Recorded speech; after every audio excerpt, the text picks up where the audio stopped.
अस्सलाम वालेकुम स्टूडेंट्स, कैसे हैं आप सभी? ठीक ठाक हैं? आपके घर वाले सभी कैसे हैं? सभी के लिए दुआ अल्लाह ताला आपको ठीक रखे। कल हम लोग जब एक्सरसाइज 2C सॉल्व कर रहे थे तो बेटा आपने देखा होगा उसमें हमने क्वेश्चन नंबर 1 सॉल्व किया था और उसमें हमने रैशनल नंबर्स को मल्टीप्लिकेशन की थी, उसको सिंपलेस्ट फॉर्म में ले आए थे। एडिशन भी करके देख लिया, डिफरेंस भी फाइंड आउट करके देख लिया, मल्टीप्लिकेशन करके भी देख ली। अभी तक ऑपरेशंस कौन से? Plus minus multiply. आपको याद है ना, मैंने कहा था बेसिकली आप लाइफ में जितना भी मैथ पढ़े, इवन कि मैंने कहा था कि आपकी जो डेली लाइफ है वो भी इन 4 ऑपरेशंस के ऊपर डिपेंड करती है, plus minus multiply and divide. तो अब आता आपका क्वेश्चन नंबर 2 एक्सरसाइज 2C का, जिसमें उसने बोला है कि इसको भी हमने सिंप्लीफाई करना है। तो simplify the following. Question number 2 exercise 2C, exercise 2C question number 2 है सिंप्लीफाई द फॉलोइंग। अच्छा जी, फर्स्ट पार्ट आपका जी 7/10 डिवाइडेड बाय 21। ये पार्ट आपका 7/10 डिवाइडेड बाय 21।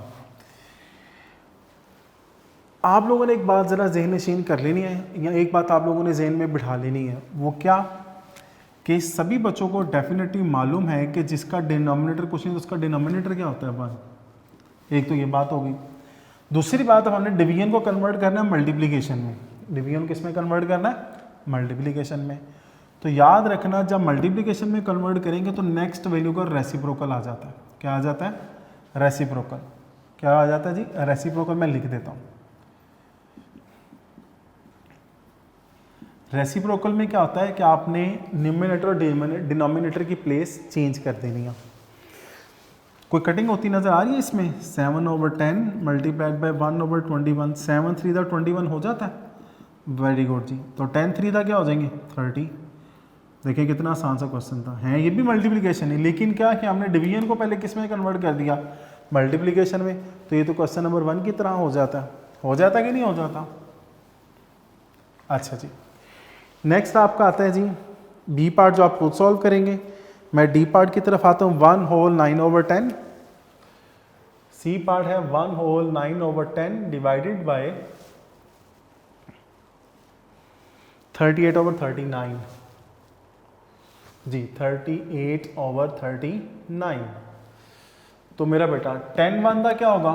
10 और 9 क्या हो जाएंगे? 19/10 डिवाइडेड बाय 38/39। नेक्स्ट स्टेप क्या होगा? 19/10 जब मल्टीप्लिकेशन में डिवीजन को मल्टीप्लाई में कन्वर्ट करेंगे तो इसको हम क्या ले लेंगे? रेसिप्रोकल, यानी कि 39 ऊपर चला जाएगा और जो 38 है वो नीचे आ जाता है। करके देखते हैं जी। 39/38। Any problem students? अच्छा जी, तो 19 2 क्या होते हैं? 38 होते हैं। तो 39 डिवाइडेड बाय 10 2 क्या होंगे? 20।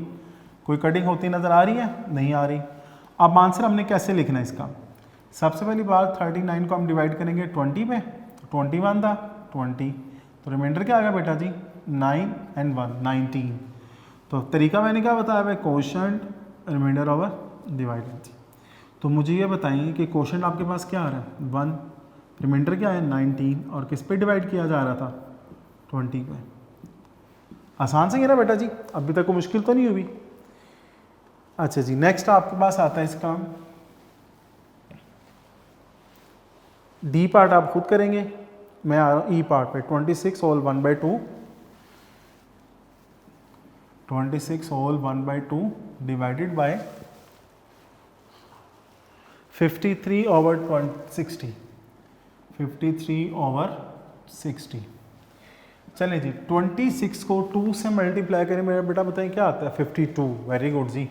तो 52 में 1 ऐड करें, क्या आ जाएगा? 53/2 डिवाइडेड बाय 53/60। तो मुझे ये बताएं, क्या मैं इसका रेसिप्रोकल ले लूँ? लेकिन कब लेना होगा? जब मल्टीप्लाई में कन्वर्ट करूँगा डिवीजन को। तो आ जाएगा 60/53। नहीं जी, ये दोनों वैल्यू सेम तो कैंसिल हो गई। रिमेनिंग क्या बचा? 60/2।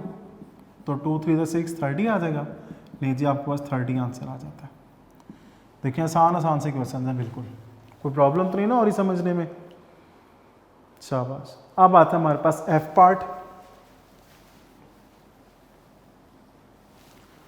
एफ पार्ट में वो क्या कहता है, एफ पार्ट में उसने बोला 3 whole 2/5, 3 whole 2/5 multiplied by 1 whole 5/9, 1 whole 5/9 divided by 2/3। चलें, तो इसमें देखा जाए हमारे पास दोनों ऑपरेशंस आ गए, एग्री करते हैं, मल्टीप्लाई भी और डिवीजन भी है, कोई बात नहीं। सबसे पहले इसको हम पी ओवर क्यू फॉर्म में कन्वर्ट करते हैं। 5 3 था 15 और 2 17/5, 9 1 था 9 और 5 14/9। और याद रखिएगा डिवीजन को जब मल्टीप्लिकेशन में करो तो उससे हमेशा नेक्स्ट वैल्यू का रेसिप्रोकल लिया जाता है, ये ना कि आप पहले वैल्यू का रेसिप्रोकल है और आपको क्वेश्चन गलत हो जाए। ठीक है मेरा बेटा, इस बात का आपने ख्याल रखना है। चलें जी, इन वैल्यूज़ को मैं दोबारा लिखता हूँ और उसके बाद फिर हम इनकी कटिंग करते हैं। 14/9 एंड 3/2। 2 7 का क्या होता है बेटा जी 14, और 3 3 का क्या होते हैं 9। क्या मजीद कोई कटिंग हो रही है? रिमेनिंग क्या बचा 17 मल्टीप्लाइड बाई 7 और 5 मल्टीप्लाइड बाई 3। तो टेबल याद किए में आपने, 7 7 का क्या होता है 49, 4 कैरी 7 1 7 4 11, और 5 6 3 था 15। Any problem? अभी तक कुछ पूछना हो आपने? सबसे पहले मैंने क्या किया कि 5 3 था 15 और 2 क्या हो गए 17/5, 9 1 था 9 में 5 ऐड करेंगे तो बेटा जी 14 और डिनोमिनेटर एज इट इज़। और डिवीजन को जब मैंने मल्टीप्लिकेशन में कन्वर्ट किया तो 2/3 का रेसिप्रोकल क्या आ जाएगा 3/2। ठीक है, फिर मैंने क्या किया, ही नहीं वैल्यूज़ को दोबारा लिखा और अब देखा मैंने कटिंग किस किस की हो रही थी। 2 7 था 14 आ रहा था और 3 3 था 9। अब 17 को मैंने 7 से मल्टीप्लाई करना है और 5 को किससे मल्टीप्लाई करना है 3 से। तो 7 7 का क्या होता है 49, 4 कैरी आ गया तो 7 1 था 7 और 4 कितने हो जाएंगे 11, और 5 3 था 15। अब हम इसको दोबारा होल नंबर में कन्वर्ट करेंगे तो 119 डिवाइडेड बाय 15। तो अब मुझे बताएं कि अगर 15 को हम 7 से मल्टीप्लाई करें तो क्या आता है 105, ऐसे ही है ना। तो 9 में से 5 सब्ट्रैक्ट किया बेटा क्या आ गया 4, और ये 1 में से 0 गए 1, जबकि 1 में से 1 गया 0 को लिखने की ज़रूरत नहीं है। तो फिर क्या आएगा कोशेंट। तो मेरा बेटा बताएं कोशेंट क्या आ रहा है आपके पास 7, रिमाइंडर क्या आया 14, और किस पे डिवाइड किया जा रहा था 15 पे। Any problem? ये क्लियर है सभी स्टूडेंट्स को? बेटा जी रिमेनिंग पार्ट्स आप लोगों ने लाजमी अटेम्प्ट करने हैं, मैं फिर बता रहा हूँ क्योंकि इंपॉर्टेंट है। ठीक है जी। अच्छा, अब कुछ देर पहले मैंने आपको बताया था एडिटिव इनवर्स का। किसका मैंने बताया था आप लोगों को? Additive inverse. अब हम लोगों ने डिस्कस करना है मल्टीप्लिकेटिव इनवर्स। जब हम एडिटिव इनवर्स की बात कर रहे थे तो मेरे बेटे ये बताओ, मैंने एडिटिव इनवर्स में क्या कहा था कि आपने साइन चेंज करना है। अगर पॉजिटिव होगा तो नेगेटिव, और अगर नेगेटिव होगा तो पॉजिटिव। क्या मैंने कोई रेसिप्रोकल लेने की बात की थी, या मैंने आपसे कहा था कि आपने प्लेस चेंज करनी है? ऐसा तो मैंने कुछ नहीं कहा था। तो इसी तरह आप क्वेश्चन नंबर 3 है, find the multiplicative inverse. Question number 3, find the multiplicative inverse. अब मल्टीप्लिकेटिव इनवर्स किस किस के हमने फाइंड आउट करने हैं। ए पार्ट है जी 8/9, ए पार्ट है 8/9। इसको सॉल्व करने से पहले क्यों ना मल्टीप्लिकेटिव इनवर्स को थोड़ा सा डिस्कस कर लें। एक नंबर है ए और उसको एक ऐसे नंबर से मल्टीप्लाई करूँ कि आंसर 1 आना चाहिए, तो वो क्या होगा 1/a। इन शॉर्ट इसका डिनोमिनेटर क्या था 1, मैंने उसका रेसिप्रोकल ले लिया। तो मल्टीप्लिकेटिव इनवर्स फाइंड आउट करने के लिए आपने क्या फाइंड आउट करना है रेसिप्रोकल। और मज़े की बात इसमें मैंने साइन चेंज करने की बात नहीं की, इसमें आप लोग साइन चेंज नहीं करेंगे। ठीक है बेटा। अच्छा, फॉर एग्जांपल मैं आपसे कहूँ जी x/y है तो इसका रेसिप्रोकल क्या आ जाएगा y/x, y/x। तो x से कैंसिल, y से कैंसिल, आंसर क्या आ गया 1। आंसर 1 आना चाहिए। तो इन शॉर्ट आपने क्या करना, उसका रेसिप्रोकल ले लेना है। अब इसी तरह मुझे बताएं इसका मैं जब रेसिप्रोकल लूँगा तो मुझे बताएं वो क्या आएगा 9/8, तो आंसर क्या आ जाएगा 1। तो मैं लिखूँगा 9/8 is the multiplicative inverse of 8/9। समझ आई बात की बेटा जी? यानी कि इसमें साइन चेंज नहीं करने, आपने जस्ट क्या करना है, रेसिप्रोकल ले लेना। अगर पॉजिटिव है तो पॉजिटिव रहने देना, नेगेटिव है तो नेगेटिव रहने देना। क्या कहना चाह रहा हूँ मैं, फिर बताता हूँ आपको।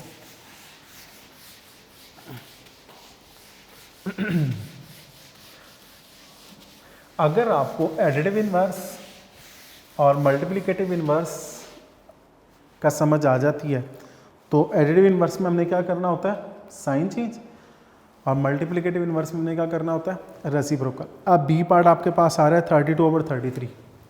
बी पार्ट क्या आ रहा है 32/33। तो आप चलें इस तरह लिख लें, चलें मल्टीप्लिकेटिव इनवर्स क्या होगा, multiplicative inverse is equal to क्या आएगा इसका मेरा बेटा 33/32। ये बात समझ आती, 32, ये बात समझ आती है बेटा आपको? क्योंकि चले मैंने बेसिकली उसने किसकी डिमांड की थी, मल्टीप्लिकेटिव इनवर्स की, तो मैंने जस्ट क्या किया, इसका क्या ले लिया, रेसिप्रोकल। कैसे पता चला कि जब हम 32/33 को मल्टीप्लाई करेंगे 33/32 से तो इसका आंसर क्या आ जाएगा 1। इसका आंसर क्या आ जाएगा 1। इसी तरह बेटा जी आपका सी पार्ट है, डी पार्ट है, चले सी भी करवा देता हूँ। सी पार्ट में उसने क्या बोला है 1/39/40। अब इसमें सोचा जाए क्या करें, इसमें आप पहले सीधी सी बात है, फ्रैक्शन को खत्म करें। 40 को 1 से मल्टीप्लाई किया 40 में 39 ऐड करेंगे तो 79/40। तो 79/40 मल्टीप्लाइड बाय 40/79। ये बात समझ आ रही है? तो आंसर क्या आएगा, बेसिकली 1 आएगा ना। तो फिर हम बोलेंगे रेसिप्रोकल मल्टीप्लिकेटिव इनवर्स क्या आएगा हमारे पास 40 यानी कि multiplicative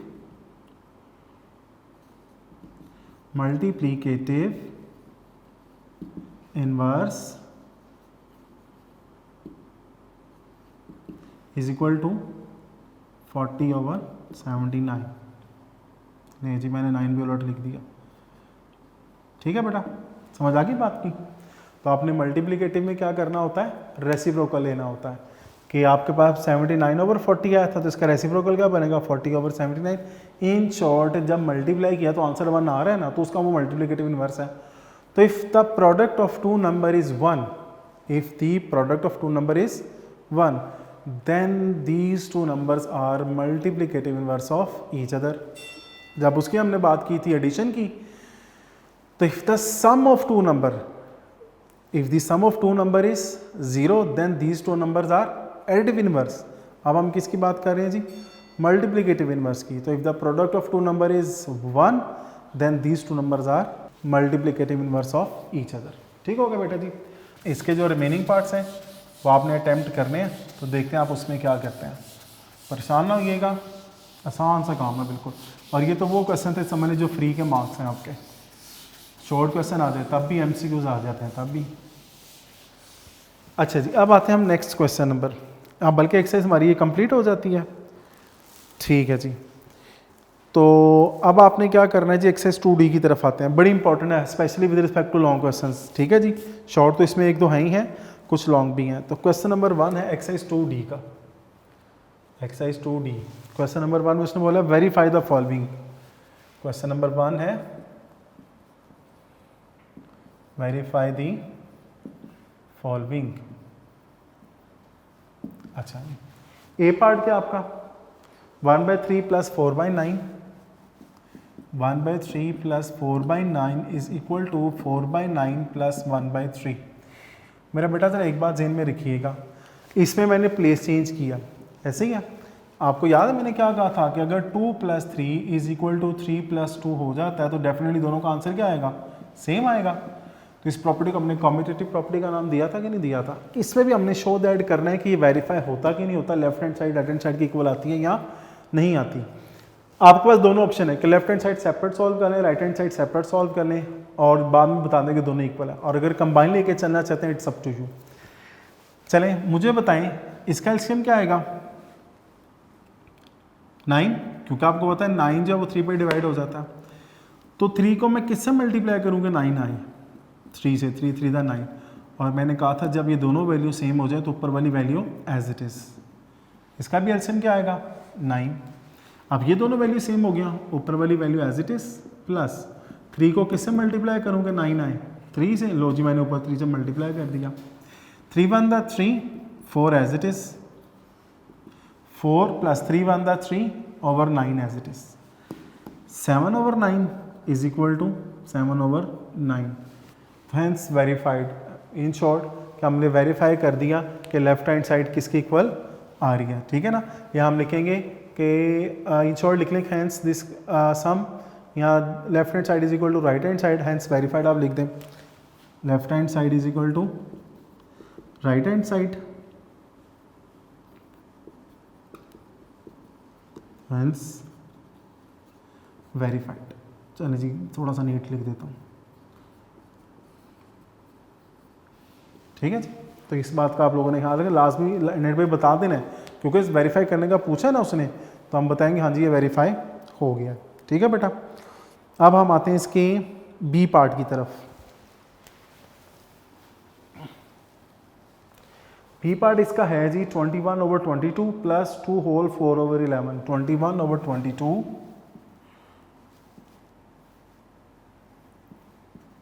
plus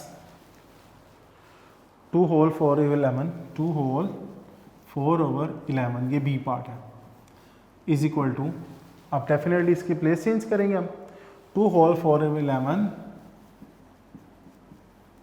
plus 21 over 22।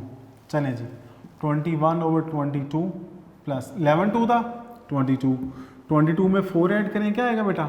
26 over 11, 11 two था 22 और 4 26 ओवर 11, और 21 over 22 as it is. 11 two था क्या होते हैं? 22, लो जी आसानी से पता लगे इसका एलसीएम क्या आएगा? 22 आएगा। अगर आप लोगों को थोड़ी प्रॉब्लम होती है तो आप इस तरह भी सेपरेट भी कर सकते हैं कि फॉर एग्जांपल 22 और 11 है ना, आप इनका एलसीएम फाइंड आउट कर लें, तो देखें 11 as it is 2 1 2 2 1 2 and last में 11 1 11, तो इनको मल्टीप्लाई करें तभी तो 22 आ रहा है। तो मेरे मुताबिक आपको जब इस तरह की वैल्यूज जो स्मॉल वैल्यूज़ हो तो आप उसके मुताबिक आसानी से जो है वो एलसीएम फाइंड आउट कर सकते हैं।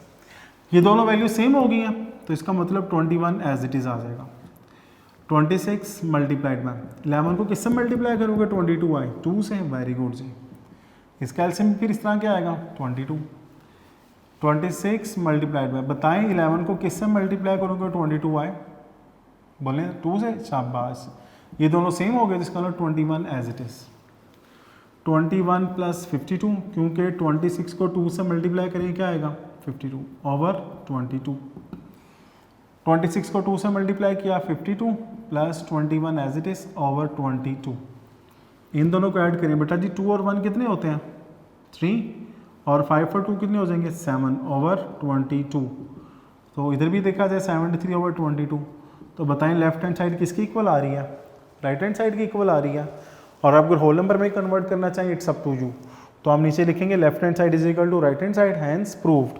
चलें जी, left hand side is equal to right hand side, hence proved. और अगर दो वैल्यूज दी हो तो आपको याद है मैंने इसको कहा था ये कॉम्यूटेटिव लॉ होता है, आप सभी बच्चों को याद है ना, इसको हमने क्या कहा था? Commutative law. अच्छा अब ये आ गया विद रिस्पेक्ट टू, अच्छा मुझे ये बताएं इसके दरमियान कौन सा साइन आ रहा है? प्लस का, ऐसे ही है ना। तो ये commutative law with respect to क्या है? एडिशन। इसके दरमियान भी कौन सा साइन आ रहा है? प्लस का, तो इसका मतलब ये भी commutative law with respect to addition है। अब हमारे पास नेक्स्ट आता है, नेक्स्ट क्या आता है बेटा जी आपका? अब मैं करता हूँ डी पार्ट सॉल्व करता हूँ, ठीक है जी। अब डी में क्या लिखा हुआ है? 4 whole 2/3, 4 whole 2/3 multiplied by 6 over 7 is equal to 6 over 7 multiplied by 4 whole 2/3 और अल्लाह के बंदो मुझे एक बात तो बताओ, अब इनके दरमियान कौन सा साइन है? बोलें मल्टीप्लिकेशन का। तो अब इसका मतलब ये commutative law with respect to क्या होगा? मल्टीप्लिकेशन। ठीक है जी। अब हम देखते हैं कि left hand side right hand side की इक्वल आती है। चलें जी, 3 4 12, 12 और 2 14 over 3, 6 over 7 as it is. तो 6 ओवर 7 एज इट इज़, 3 4 12 और 2 14/3, यानी कि 14/3 multiplied by 6 over 7, 6 over 7 multiplied bye 14/3। तो 7 2 दा क्या होते हैं 14, 3 2 दा क्या होते हैं 6, 3 2 दा क्या होंगे 6 और 7 2 दा क्या होंगे 14। तो 2 multiplied by 2 is equal to 2 multiplied by 2, तो 4 इज इक्वल टू 4। तो मुझे बताएं इसमें भी लेफ्ट हैंड साइड किसकी इक्वल आ गई है? राइट हैंड साइड के। तो मैं लिखूंगा हैंस वेरीफाइड या हैंस प्रूव। हैंस वेरीफाइड लिख लिया।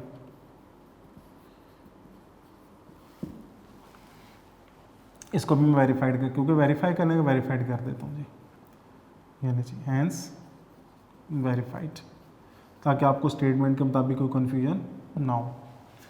Any problem students? ये बात समझ आ गई सभी को? ये बात समझ आती है? अच्छा जी, अब हम आते हैं जी नेक्स्ट क्वेश्चन की तरफ। इसको रेज कर देते हैं। क्वेश्चन नंबर 2 वेरी इंपॉर्टेंट, पे एक्सरसाइज 2D है आपकी, और क्वेश्चन नंबर 2 कहता है verify the commutative property with respect to addition and multiplication. चलिए जी करते हैं। क्वेश्चन नंबर 2 है, कहता है वेरीफाई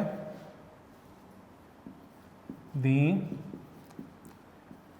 प्रॉपर्टी, कम्यूटेटिव प्रॉपर्टी पूछा जी। चलिए जी कम्यूटेटिव प्रॉपर्टी पहले हम लिख लेते हैं। वेरीफाई दी कम्यूटेटिव प्रॉपर्टी,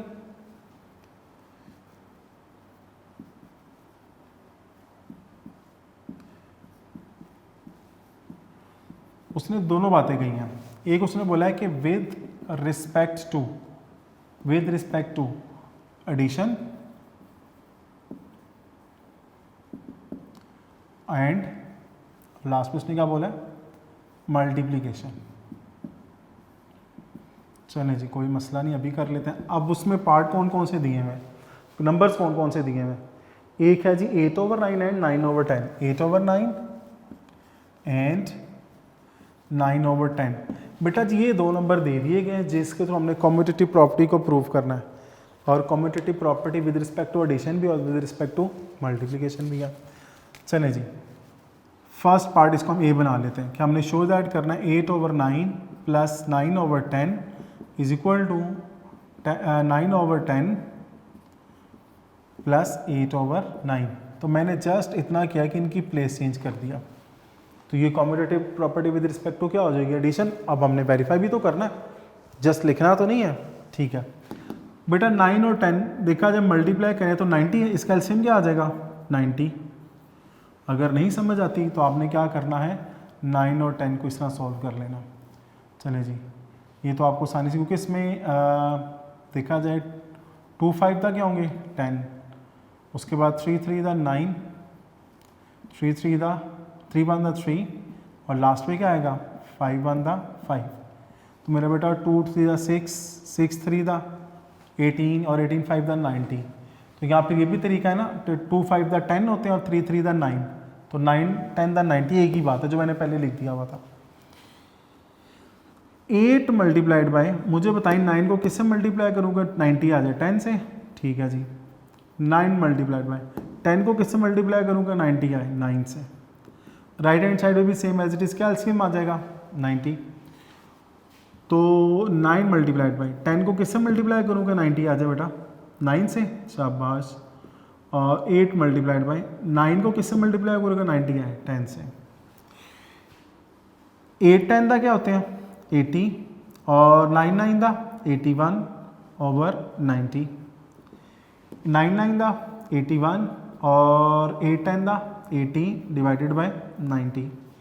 क्लियर हो गई बात? अच्छा जी अब इसको हम देखते हैं। अच्छा जी तो 80 और 81 को ऐड करें, 1 और 8 और 8 कितने हो जाएंगे 16, 161 over 90 is equal to 81 plus 80, ये भी क्या आ जाएगा 161 ओवर 90। तो मेरा बेटा बताएं क्या left hand side right hand side, मैं फिर बता रहा हूँ होल नंबर में कन्वर्ट करना चाहिए तो कर सकते हैं। लेफ्ट हैंड साइड किसके इक्वल आ गई, तो hence commutative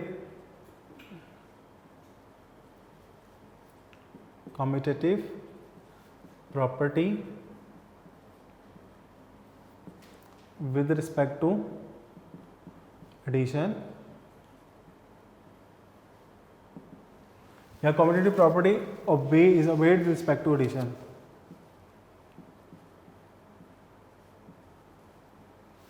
with respect to addition, ठीक है जी। यहाँ पूरे ADDI या यून स्पेलिंग लिख लें, यहाँ प्लस का साइन यूज़ कर लें। इसी क्वेश्चन की अब नेक्स्ट डिमांड क्या आती है, जिसको हम आपकी आसानी के लिए मैं बी केस कह देता हूँ या केस 2 कह देता हूँ या बी से शो कर देता हूँ। इसमें अब हमने क्या करना है कि इसमें हमारे पास आती है अब मल्टीप्लिकेटिव यानी commutative property with respect to multiplication. Addition का तो मैंने आपको समझा दिया है, अब किसकी बारी आती है, मल्टीप्लिकेशन की। तो मेरा बेटा देखें, यानी कि हमने शो दैट करना है 8/9 multiplied by 9/10 is equal to 9/10 multiplied by 8/9। ठीक है बेटा, अब इसको हम देखते हैं जी। अच्छा जी, अब ये देखो ज़रा 8/9 मल्टीप्लाइड बाय 9/10 9/10 मल्टीप्लाइड बाय 8/9, ये 9 से कैंसिल होता है और ये 9 से कैंसिल होता है, बोलो बेटा। Next 2 4 the 8 2 5 the 10 2 4 the 8 2 5 the 10, ये भी 4/5 आ जाता है और इज इक्वल टू 4/5। तो इसका हम क्या लिखेंगे कि ये भी हम बोलेंगे कि हैंस वेरीफाइड या इन शॉर्ट के this obey the commutative property with respect to multiplication. Any problem बेटा जी, क्योंकि इसमें भी लेफ्ट हैंड साइड किसकी इक्वल आ गई है, राइट हैंड साइड के, तो हमने ये शो दैट करना था। Any problem. अच्छा, ये हमने किया बेसिकली क्वेश्चन नंबर 2। ठीक है, अब अपना जो क्वेश्चन नंबर 3 है इंशाल्लाह वो नेक्स्ट लेक्चर में होगा। तो मेरा बेटा इसको आपने अच्छे तरीके से देखना है, अच्छे तरीके से इसको समझना है। ठीक है, तो क्वेश्चन नंबर 3 इंशाल्लाह हम लोग जो है ना वो कल स्टार्ट करेंगे। और आप लोगों को मैंने कल एक बात बताई थी कि हमारे प्यारे नबी करीम सल्लल्लाहु अलैहि वसल्लम दुआ में क्या पढ़ते थे, अल्लाहुम्मा रब्बना आतिना फिद दुनिया हसना व फिल आखिरति हसना व क़िना अज़ाबन नार। फिर एक वो ज़िक्र जो मामूल में वो करते थे या बहुत ज़्यादा करते थे, या समझ एक ऐसा वजीफ़ा है जो आपके बड़े काम आएगा, वो आपने ज़हन में रखना है। वो एक ये है कि ला इलाहा इल्ला अंता सुब्हानक इन्नी कुन्तु मिनज़ ज़ालिमीन। आपको तो हज़रत यूनुस अलैहिस्सलाम जब पेट से निकला तो ये मछली के पेट से निकला तो ये दुआ की थी, हमारे प्यारे नबी भी इसका बहुत जिक्र करते थे। एक थी या हय्यू या क़य्यूम बिरहमतिक अस्तगीस, मेरा बेटा इसका आपने एक बड़ा जिक्र करना है। और तीसरा आता है जी, वो थी उनका एक जिक्र था हस्बुनल्लाह व निअमल वकील। तो ये 3 अज़कार हैं इसका आपने अहतमाम करना है बहुत ज़्यादा, और आप लोग जितना इसका जिक्र करेंगे उतना ही ज़्यादा आपको इसका अजर व सवाब होगा, क्योंकि सुन्नत पर अमल कर लेंगे तो समझे हमारी राह बिल्कुल सीधी सीधी है। तो अल्लाह ताला हमें ईमान वाली ज़िंदगी दे। ज़ाकल्लाह खैर, अल्लाह हाफ़िज़।